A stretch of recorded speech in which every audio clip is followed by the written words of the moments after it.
ചിന്നു ചിന്നു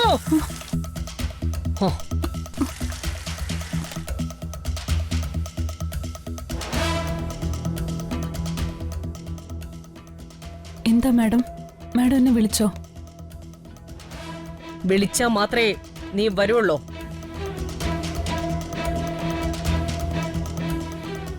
എവിടെയായിരുന്നു നീ?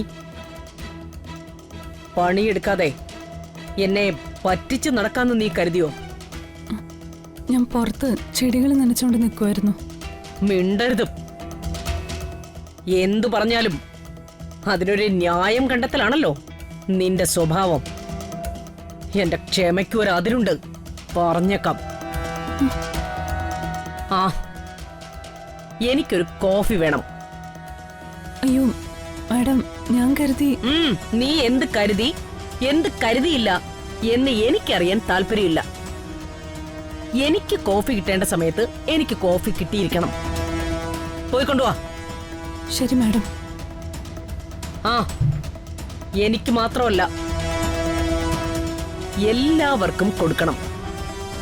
ഓരോരുത്തരായി നിന്നെ വിളിച്ച് കോഫി വേണം, ചായ വേണം എന്ന് ചോദിക്കാനുള്ള ഒരു സ്ഥിതി നീ ഉണ്ടാക്കരുത്. എന്നും ഇതുപോലെ ക്ഷമിക്കാൻ പറ്റിയെന്ന് വരില്ല. മനസ്സിലായോ? എന്താടി, നിന്റെ വായിൽ നാക്കില്ലേ? ആ, മറുപടി എനിക്ക് കേൾക്കണം. ആംഗ്യം മാത്രം പോരാ എനിക്ക്. ഞാനൊരു കാര്യം പറഞ്ഞാൽ അതിനെനിക്ക് ഉത്തരം കിട്ടിയിരിക്കണം. മനസ്സിലായോ? മനസ്സിലായി മാഡം.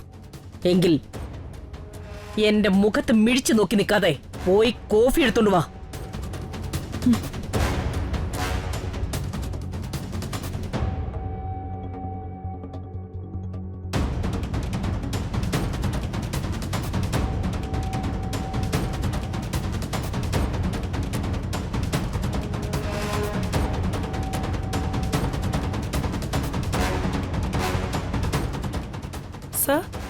കോഫി. ഐശ്വര്യ, നീ എന്തിനാ കോഫി കൊണ്ടുവന്നത്? ഇവിടെ 3-4 ജോലിക്കാരുണ്ടല്ലോ, അവർക്ക് ആർക്കെങ്കിലും കൊണ്ടുവന്നാ പോരായിരുന്നോ? ഐശ്വര്യ, ഞാൻ നിന്നെ കല്യാണം കഴിച്ചോണ്ട് വന്നതേ കോഫി ഉണ്ടാക്കാനല്ല. അതിനിവിടെയുള്ള ജോലിക്കാരികളൊക്കെ ഓരോരുത്തരെ തലയിൽ കയറിയിരിക്കല്ലേ. ഞാൻ അവരോട് എന്തെങ്കിലും പറഞ്ഞാൽ അവരെന്നെ അനുസരിക്കൊന്നുമില്ല.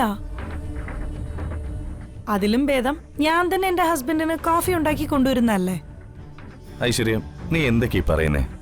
നീ പറഞ്ഞ ഇവിടുത്തെ ജോലിക്കാരി കേൾക്കില്ലെന്നോ? അത്രയ്ക്ക് അഹങ്കാരമുള്ള ആരാ ഇവിടെ ഉള്ളത്? വേറെ ആരാ? നിങ്ങളുടെ അനിയന്റെ ഫേവറേറ്റ് വേലക്കാരി ഉണ്ടല്ലോ, അവള് തന്നെ. നീ ചിന്നുവിനെയാണോ ഉദ്ദേശിച്ചത്? അല്ലാതെ വേറെ ആരാ?